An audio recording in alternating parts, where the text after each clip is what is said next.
Bonjour à tous, je vous souhaite un bon sabbat. Que cette journée bénie soit pour vous toute particulière et toute spéciale parce que nous laissons de côté toutes nos activités quotidiennes, tout notre monde séculier pour venir en présence de nos frères et sœurs dans le but d'adorer Dieu, de le louer, de le glorifier, de prier. Particulièrement parce que nous prions les autres jours, mais aujourd'hui c'est spécial. Nous avons eu une prière spéciale pour les enfants également. Que cette journée soit particulière. Elle est particulière, elle est bénie, elle est spéciale. C'est le sabbat de l'Éternel.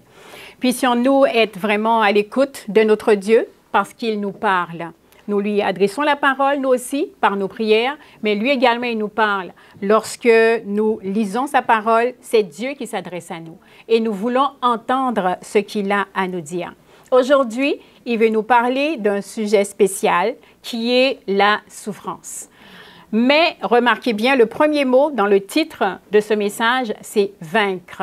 Donc, nous voyons qu'il peut y avoir une victoire. Il peut y avoir une victoire dans la souffrance. Qui aime la souffrance? Qui aime souffrir? Qui aime avoir des tribulations? Qui aime être dans l'adversité?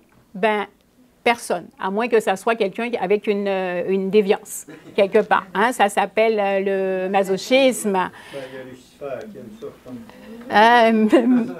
Même Lucifer, c'est pas sûr qu'il aime la souffrance. Peut-être qu'il a été, il a été victime de lui-même, de son orgueil, puis il subit cette souffrance. Il aimerait avoir des compagnons avec lui là-dedans, puis il vient nous chercher pour que nous puissions être avec lui dans cette souffrance-là.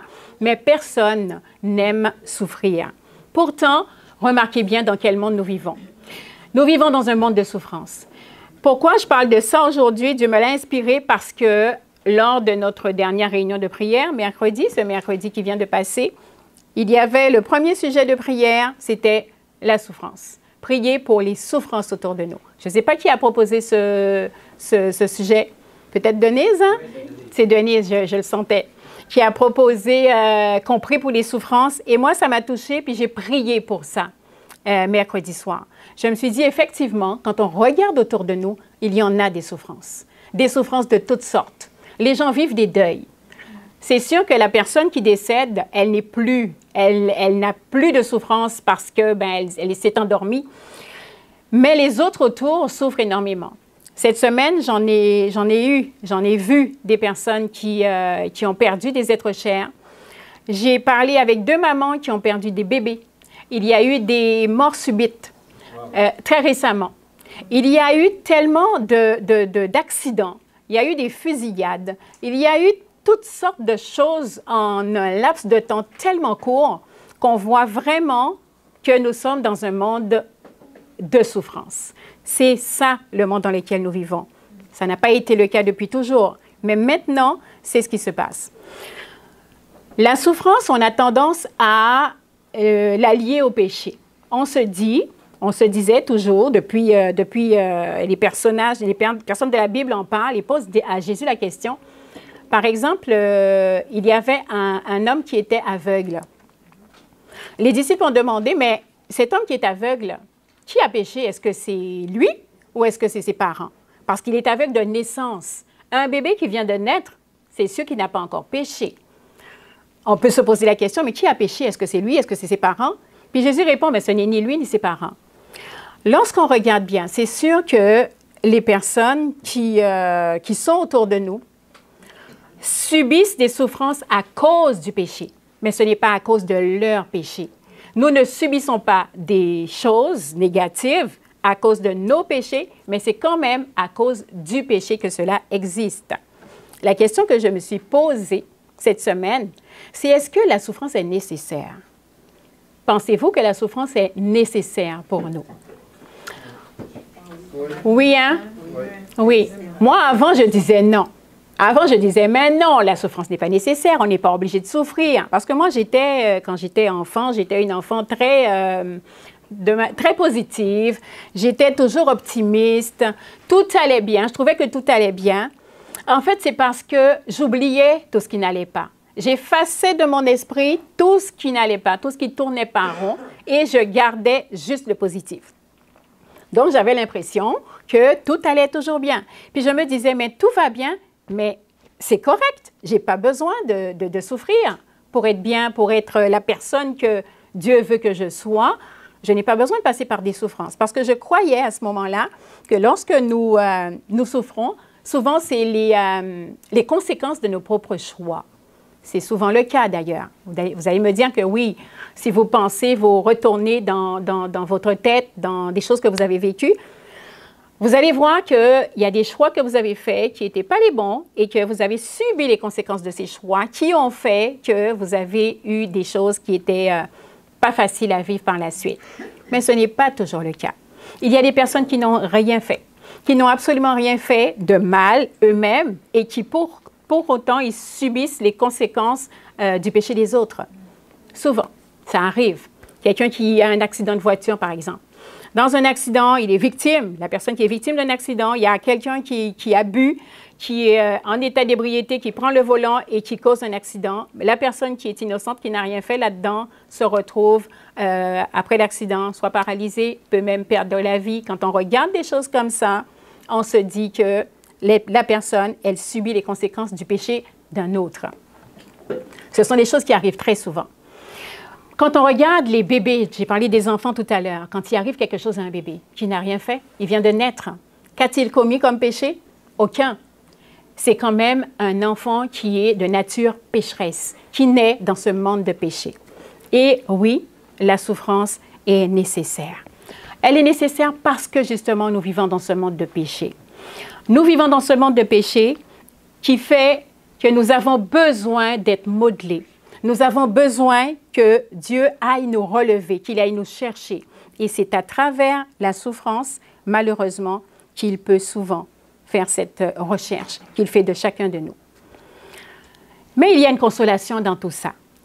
Dans le verset que nous avons pris, qui est le verset principal aujourd'hui, que nous avons lu avec Sébastien tantôt, 2 Corinthiens chapitre 1, versets 3 et 4, dit « Béni soit Dieu, le Père de notre Seigneur Jésus-Christ, le Père des miséricordes et le Dieu de toute consolation, qui nous console dans toutes nos afflictions, afin que par la consolation dont nous sommes l'objet de la part de Dieu, nous puissions consoler ceux qui se trouvent dans quelque affliction. » Si nous n'avons jamais rien vécu, la vie a toujours été très douce pour nous. Nous n'avons subi aucun dommage, si on peut dire. Comment pourrons-nous être efficaces pour pouvoir encourager et consoler ceux qui sont dans l'affliction? Ça va être difficile parce que nous-mêmes, nous n'aurions pas vécu ce que la personne a vécu, nous ne pourrions pas comprendre. On ne peut pas vraiment se mettre dans la peau de quelqu'un d'autre pour pouvoir le consoler, pour pouvoir l'encourager de manière efficace si nous-mêmes, nous n'avons aucune idée de ce que la personne a vécu. Marche dans mes souliers. Marche dans mes souliers pour que tu comprennes ma souffrance, pour que tu comprennes où ce que j'ai vu, ce que j'ai vécu. Marche dans mes souliers, suis mes pas pour que tu puisses comprendre ce que j'ai vécu et que tu sois capable de me consoler. Lorsque nous subissons nous-mêmes des souffrances, nous pouvons à ce moment-là avoir plus de compassion pour les autres autour de nous. Et nous pouvons leur apporter les mots qu'il faut pour pouvoir à notre tour les consoler et être pour eux une bénédiction. On prend souvent l'histoire de Job. L'exemple de Job, c'est l'exemple, le plus grand exemple de personne qui a subi des souffrances, qui a eu des épreuves. En une journée, Job a tout perdu. Il a tout perdu en une journée et pourtant, il a gardé la foi dans cette épreuve, dans toutes ces épreuves qu'il a subies. Il a gardé la foi. Mais la souffrance de Job, comme ses amis le suggéraient, n'était pas une punition. Mais c'était plutôt une démonstration publique de sa foi qui était une foi authentique. Une foi authentique. Une démonstration devant toute la création, qui a été capable de voir que Job ne suivait pas Dieu par intérêt, mais vraiment par amour. Et il était capable de faire confiance à Dieu dans toutes ses épreuves. Il ne l'a pas lâché, même sous le conseil de sa femme qui lui a dit « Maudis Dieu et meurs ». Job est resté ferme. Il est resté inébranlable. Malgré ses souffrances, c'est sûr qu'il a douté. À un moment donné, il s'est posé des questions. Mais qu'est-ce qui se passe? Pourquoi? C'est légitime de se demander pourquoi. Nous n'aurons pas toujours les réponses. Les réponses ne sont pas évidentes. On ne peut pas savoir. Ce n'est pas juste une relation simple de cause à effet. On a fait quelque chose de mal ou on souffre parce qu'il y a ci, parce qu'il y a ça. Des fois, il n'y a aucune explication possible. aucune explication logique. Les choses arrivent comme cela et nous n'avons aucun contrôle là-dessus. Et c'est là que nous devons simplement nous appuyer sur Dieu, lui faire confiance et savoir qu'il agira de toute façon. Il nous permettra de vaincre au milieu de la souffrance. Il nous permettra d'être victorieux, quel que soit ce qui arrive. Gardons vraiment toujours les yeux fixés sur lui et ayons la conscience tranquille que quel que soit ce qui arrive, il a déjà les solutions. Il sait avant nous qu'est-ce qui va arriver. Dieu est capable de transformer la douleur en puissance. C'est ce qu'il a fait dans le cas de Job. Il l'a sanctifié. Il a transformé ses blessures en bénédiction. Et la foi de Job est devenue plus forte. Ça l'a fortifié de vivre toutes ces souffrances-là. Il a été aussi un témoignage puissant, une source de réconfort pour ceux qui sont dans l'affliction jusqu'à maintenant. Regardez depuis quand il a vécu Job. Et maintenant, nous, en 2025, nous sommes encore consolés.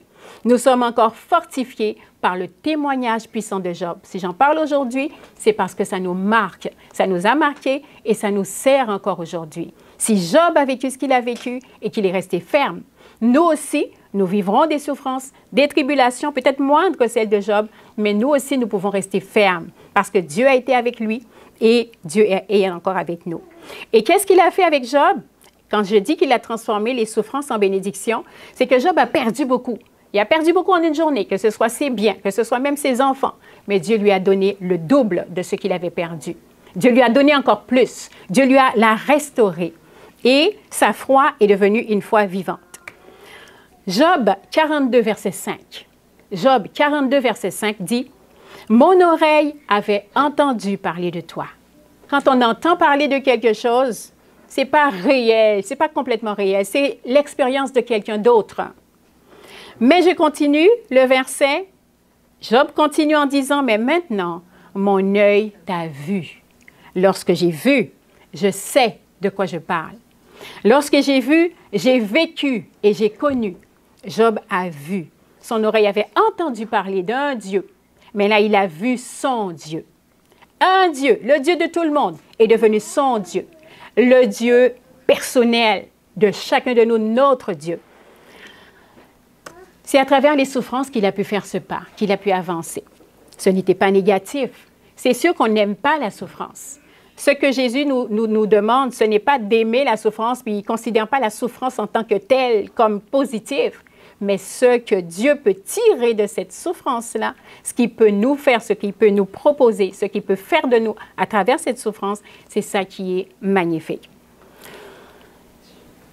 Quelqu'un d'autre qui a subi la souffrance, vraiment de manière exceptionnelle également, c'est Jésus lui-même, notre Sauveur.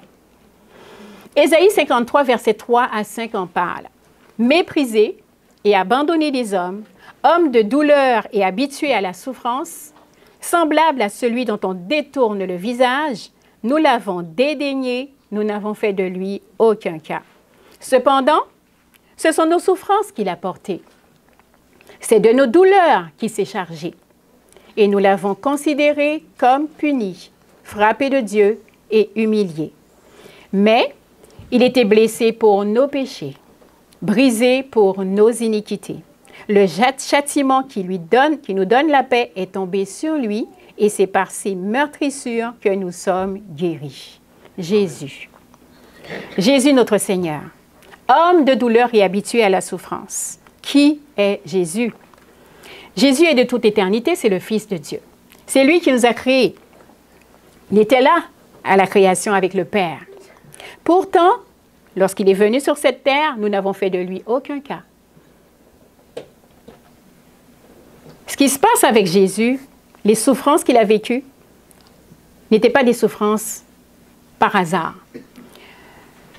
Il n'y a pas de plus grand investissement que la mort de Jésus, les souffrances de Jésus et sa mort. C'est un grand investissement parce qu'il en est sorti des richesses incroyables. Ce qui s'est passé à la croix, c'est la rencontre de l'amour divin et de la souffrance humaine. L'amour divin et la souffrance humaine se sont réunis, se sont rassemblés, se sont retrouvés en Jésus à la croix. Dieu a embrassé la souffrance de Jésus. Pensez-vous que Dieu l'a abandonné, a arrêté de l'aimer lorsqu'il était sur cette croix, portant le péché de l'humanité entière? Dieu a-t-il cessé de l'aimer? Pas du tout. Dieu a-t-il cessé de nous aimer, nous qui étions en Jésus? Pas du tout. Au contraire. C'est cet amour qui a permis justement que Jésus fasse ce sacrifice et que Dieu le Père consent à utiliser Jésus pour ce sacrifice. C'est l'amour incommensurable, c'est l'agapé de Dieu qui a permis que ce sacrifice se fasse. Parce que Jésus aurait pu faire autrement, Dieu aurait pu faire autrement. Il aurait pu régler le problème de l'humanité, le problème du péché d'une façon très facile. En un claquement de doigts, le Dieu créateur de toutes choses aurait pu éradiquer d'un coup le péché, éliminer la race humaine et recréer. Il aurait pu tout recommencer en un claquement de doigts. Mais ce qu'il a choisi, par amour, cet amour incroyable que Dieu a pour l'humanité, c'était faire le choix d'envoyer son Fils unique qu'il aime d'un amour qu'on ne peut même pas imaginer. Son Fils unique qu'il aime, il l'a envoyé. Et Jésus lui-même, par amour pour nous, s'est donné lui-même pour pouvoir accomplir cette œuvre de salut. Dieu a transformé cette souffrance en rédemption. Aucune souffrance n'est vaine lorsqu'elle est offerte en fait entre les mains du Père. Aucune souffrance n'est vaine. Jésus comprend chaque nuance de notre douleur lorsque nous souffrons, parce que lui-même, il a vécu les souffrances.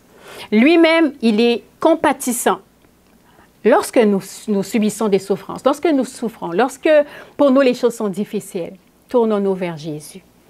Pensons à ce qu'il a vécu à la croix, à tout ce que lui-même il a subi à la croix. C'était beaucoup plus dur que ce que nous vivons, parce que nous subissons notre souffrance à nous, mais lui, c'était les souffrances de l'humanité entière qu'il a subies.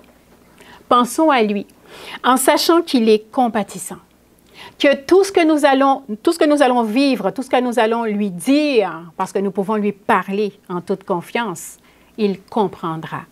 Et il sera là pour nous consoler parce qu'il sait de quoi nous parlons, il sait ce que nous avons vécu, il a marché dans nos souliers.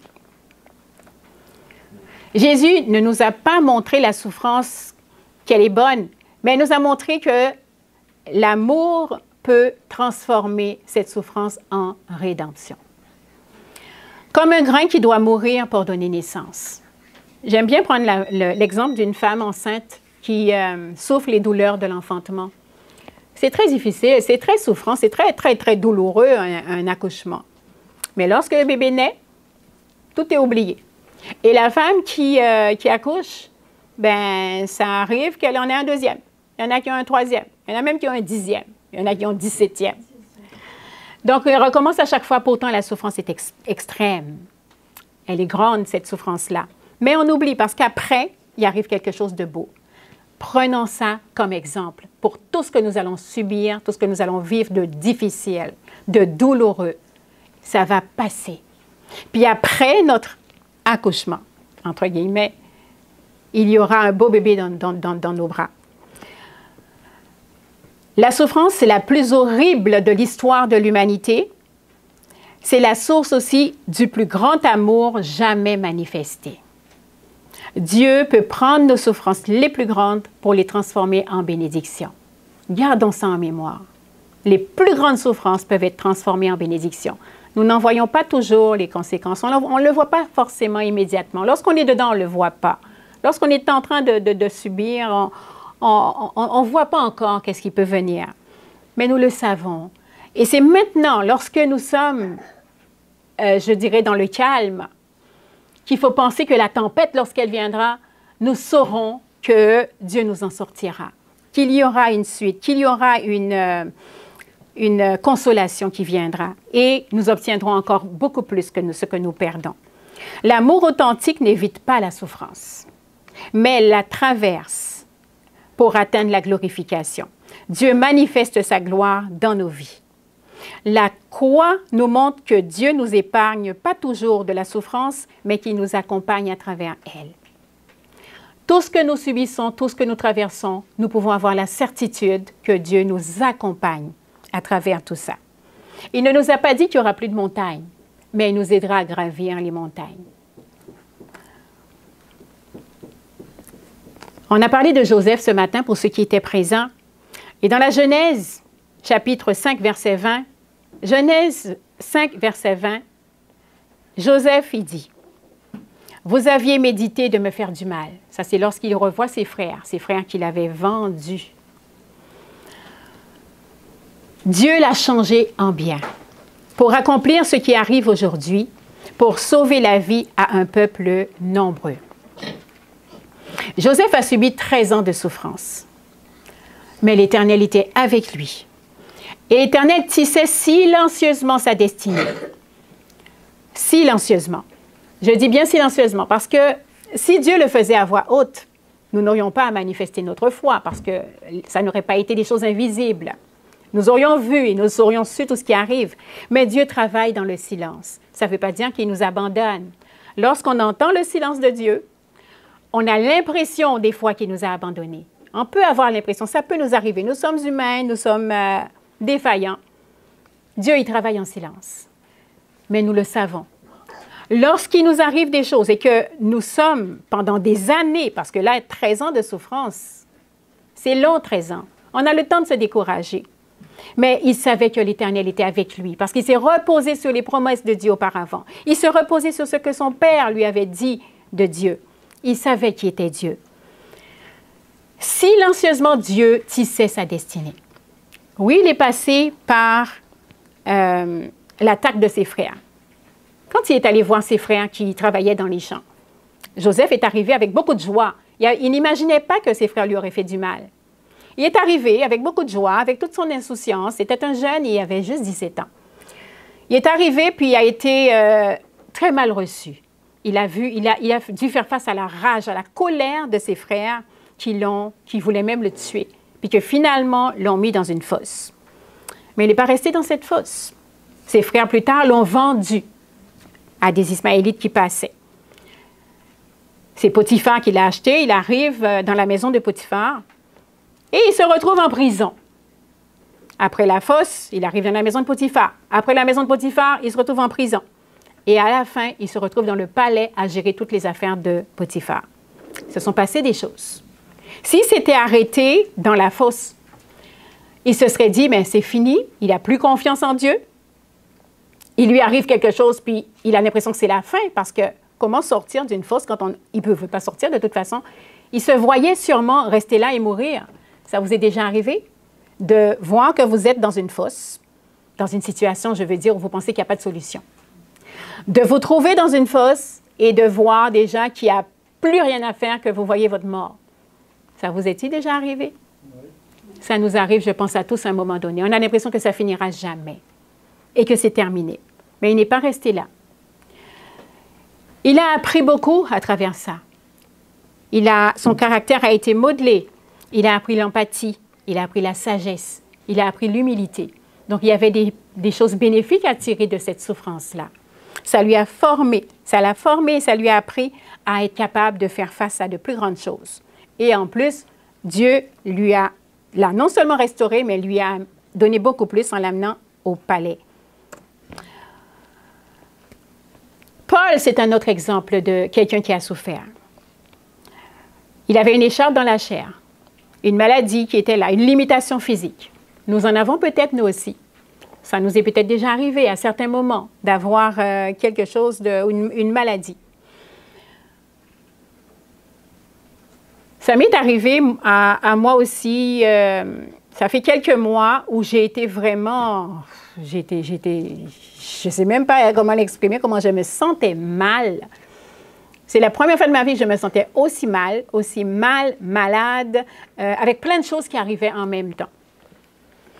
Plein de choses qui arrivaient en même temps. J'ai fait de l'anémie, je me suis retrouvée à l'hôpital, j'ai perdu connaissance, j'avais le cœur qui battait de manière pas normale du tout. J'avais plein de choses qui sont arrivées en même temps. Puis à l'hôpital, ben, les médecins étaient affolés. Je voyais qu'ils étaient affolés puis qu'ils me faisaient toutes sortes de tests pour voir c'était quoi le problème, qu'est-ce qui arrivait. Et moi, en même temps, j'avais reçu des mauvaises nouvelles. J'avais mon enfant par-ci, mon enfant par-là. Les deux avaient des problèmes de santé. Puis plein de choses qui arrivaient en même temps. Et moi, j'avais une douleur à la poitrine qui a duré 1 mois. Mais une douleur atroce. Je ne pouvais même pas bouger sans sentir vraiment cette douleur-là. Je ne pouvais pas rire. Rire, c'était un luxe. Mais c'est vraiment... ça a été spécial. Ça a été une période vraiment particulière pour moi. Je n'ai pas compris vraiment pourquoi, c'était quoi la raison. Mais des fois, on n'a pas besoin de comprendre c'était quoi. Qu'est-ce que j'avais au juste? Je n'en sais rien. Parce que j'ai fait plusieurs investigations, je suis allée voir plusieurs médecins qui ont essayé, qui ont regardé, mais finalement, il n'y a rien. C'est comme s'il n'y avait rien. Il n'y a rien qui était visible, il n'y a rien qui était compréhensible. Là, ça m'a montré vraiment l'impuissance de l'être humain et le besoin qu'on a de notre Dieu. Le besoin qu'on a de simplement s'appuyer sur lui parce que c'est lui qui sait tout. Même les médecins, avec toute l'intelligence, avec toute leur science, n'étaient pas capables de savoir, de déceler ou de comprendre quoi que ce soit. Peut-on s'appuyer sur les humains pour mettre notre vie entre leurs mains? Non, ça m'a montré que c'est Dieu qui est le plus grand. Paul, il a subi cette écharpe dans sa chair et il a demandé à Dieu plusieurs fois de l'en sauver, de l'en délivrer. Mais est-ce que Dieu l'en a délivré? Non. 2 Corinthiens 12, versets 9 à 10. Si vous voulez prendre votre Bible, 2 Corinthiens 12, versets 9 à 10. Et il m'a dit, ma grâce te suffit. C'est la réponse que Dieu donne à Paul. Car ma puissance s'accomplit dans la faiblesse. Je me glorifierai donc bien plus volontiers de mes faiblesses, afin que la puissance de Christ repose sur moi. Ça, c'est sage. C'est pourquoi je me plais dans les faiblesses, dans les outrages, dans les calamités, dans les persécutions, dans les détresses pour Christ, car quand je suis faible, c'est alors que je suis fort. Pouvons-nous le dire aussi comme Paul? Quand je suis faible, c'est alors que je suis fort. Il nous a promis que nous avions la victoire à travers nos souffrances, au milieu des souffrances, nous pouvons avoir cette victoire lorsque nous sommes faibles. Parce que nous sommes faibles quand nous sommes dans la souffrance. C'est alors que nous sommes forts. C'est alors que c'est lui qui nous donne la victoire. Dieu nous donne la puissance pour gravir les montagnes.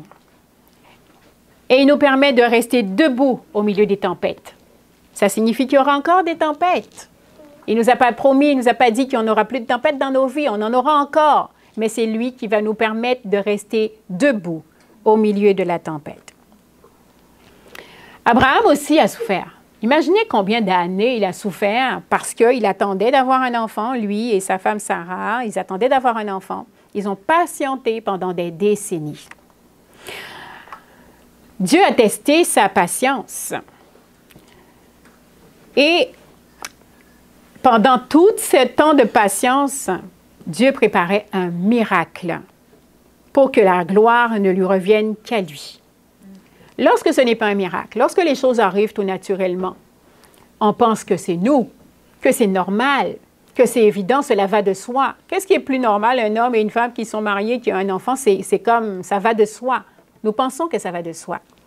Mais lorsqu'ils ont attendu aussi longtemps, sachant que Dieu a quand même fait une promesse, il a attendu longtemps.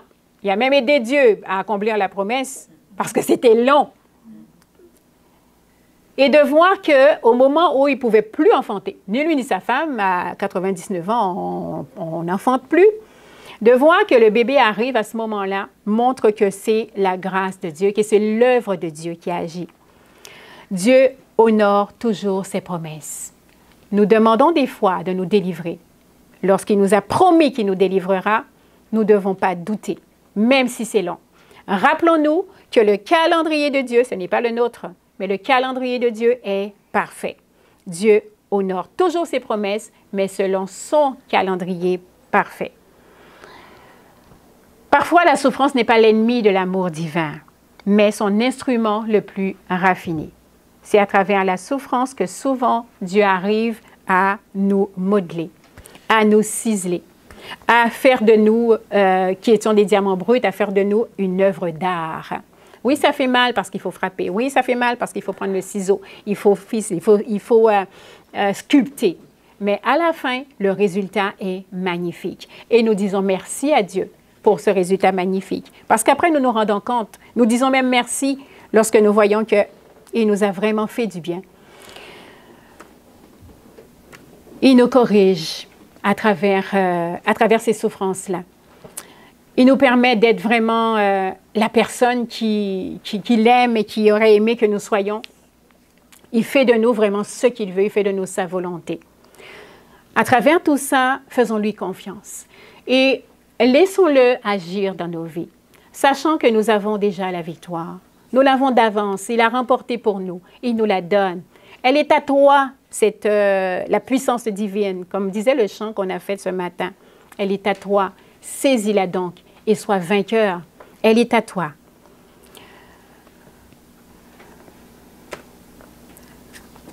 En conclusion, nous revoyons les personnes dont j'ai parlé ce matin. Job. À travers l'histoire de Job, nous voyons que nos épreuves témoignent de notre foi authentique devant toute la création. Quand nous regardons l'histoire de Jésus, nous contemplons l'amour suprême qui embrasse la souffrance pour notre rédemption. Quand on regarde l'histoire de Joseph, il nous a révélé comment Dieu transforme nos fosses, où il a été jeté en premier, en palais. Et il transforme également nos larmes en louanges. Lorsque nous prenons l'histoire de Paul, il nous a enseigné comment nos faiblesses sont des canaux de la puissance divine. Parce que si Paul n'avait pas, si Dieu lui avait vraiment enlevé, l'avait sauvé de cette écharpe, peut-être qu'il aurait été orgueilleux, il le dit lui-même. Peut-être qu'il aurait été auteur de sa propre perte. Donc, lorsque Dieu nous maintient dans ses limitations, c'est parce que ces souffrances-là, il les utilise comme canal pour manifester sa puissance à travers nous. Il nous sauve de nous-mêmes, de la même façon qu'il a sauvé Paul de lui-même, en le protégeant de l'orgueil, de la vanité, parce que Paul était capable de faire des grandes choses. Il aurait pu penser que c'était par lui. Mais avec cette limitation, c'est un rappel pour lui toujours de dire « Je suis faible et c'est Dieu qui fait tout à travers moi. Je peux tout par celui qui me fortifie. C'est dans ma faiblesse que je suis fort parce que c'est Dieu qui agit à travers moi. Ce n'est pas moi qui agis. Elle est à toi, la puissance divine. Saisis-la donc et sois vainqueur. » Je vous invite à vous prosterner pour que nous puissions prier ensemble, pour qu'à travers toutes les souffrances que nous allons avoir et par lesquelles nous passons, nous ayons la certitude que Dieu est avec nous et qui nous accorde cette victoire.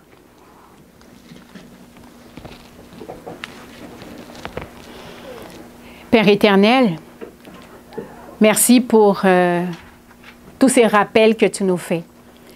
Tu nous rappelles qu'à travers tout ce que nous vivons sur cette terre, nous ne sommes jamais seuls.